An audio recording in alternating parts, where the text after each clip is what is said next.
नमस्कार मंडळी, मी विभा तुमचं पुन्हा एकदा विभाज मेजवानीमध्ये खूप मनापासून स्वागत करते।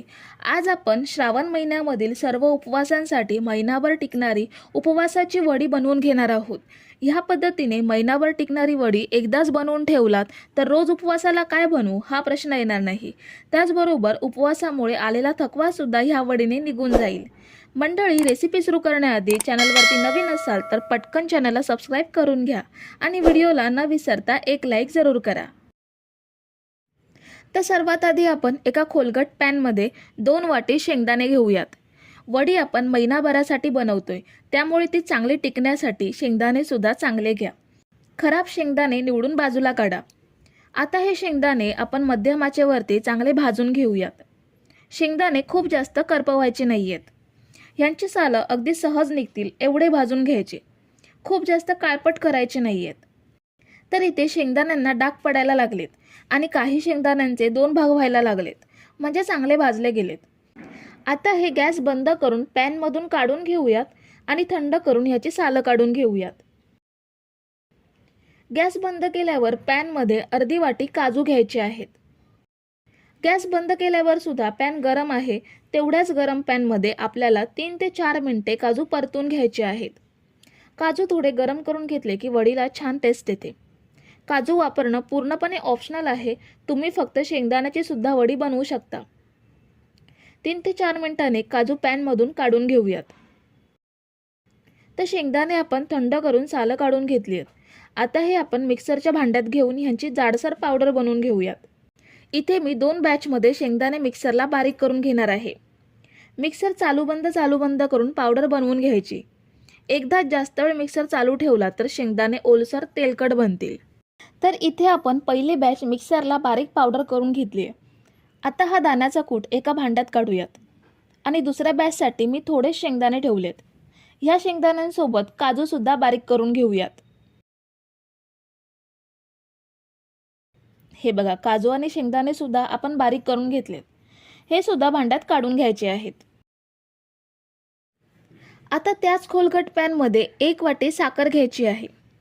आपण 2 वाटी शेंगदाणे घेतलेत, त्याच वाटीने 1 वाटी साखर घ्यायची आणि अर्ध्यापेक्षा थोडं जास्त म्हणजे पाऊण वाटी एवढं पाणी साखरेमध्ये घेऊयात। साखर पाण्यात छान विरघळवून घ्यायची आहे। साखरेचा आपल्याला 1 तारी किंवा 2 तारी कुठचाच पाक बनवून घ्यायचा नाहीये। तर आता साखर पाण्यामध्ये छान विरघळली आहे आणि पाण्याला उकळी सुद्धा आली आहे।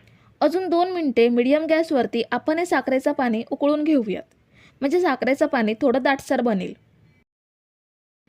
आता 2 मिनिटं पाणी अजून उकळल्यानंतर अर्धा चमचा वेलची पावडर ॲड करायची आहे आणि छान मिक्स करून घेऊयात। वेलची पावडर मिक्स करून घेतल्यानंतर ह्यामध्ये शेंगदाणा आणि काजूची पावडर ॲड करायची आहे। त्याचसोबत अर्धी वाटी दूध पावडर ॲड करूयात। दूध पावडर वापरणं सुद्धा ऑप्शनल आहे, तुम्ही फक्त शेंगदाणा कूट आणि साखर वापरून ही शेंगदाणा वडी बनवू शकता। हे सगळं साखरेच्या पाण्यात छान मिक्स करून घ्यायचं आहे। तुम्ही जर इथेपर्यंत रेसिपी बघताय तर तुम्हाला एक विनंती आहे की व्हिडिओला एक लाईक जरूर करा। मिक्स करून घेतल्यावर आपल्याला हे सगळं मिश्रण एका प्लेटमध्ये काढून घ्यायचं आहे। इथे मी एका प्लेटला आधीच तूप लावून घेतलंय, ह्यामुळे वडी अगदी सहज प्लेटपासून वेगळी होईल। ही प्रोसेस तुम्हाला आधीच करून ठेवायची आहे, म्हणजे मिश्रण प्लेटमध्ये लगेच सेट करता येईल। आता हे मिश्रण ह्या प्लेटमध्ये काढून घेऊयात आणि छान सेट करून घ्यायचं आहे।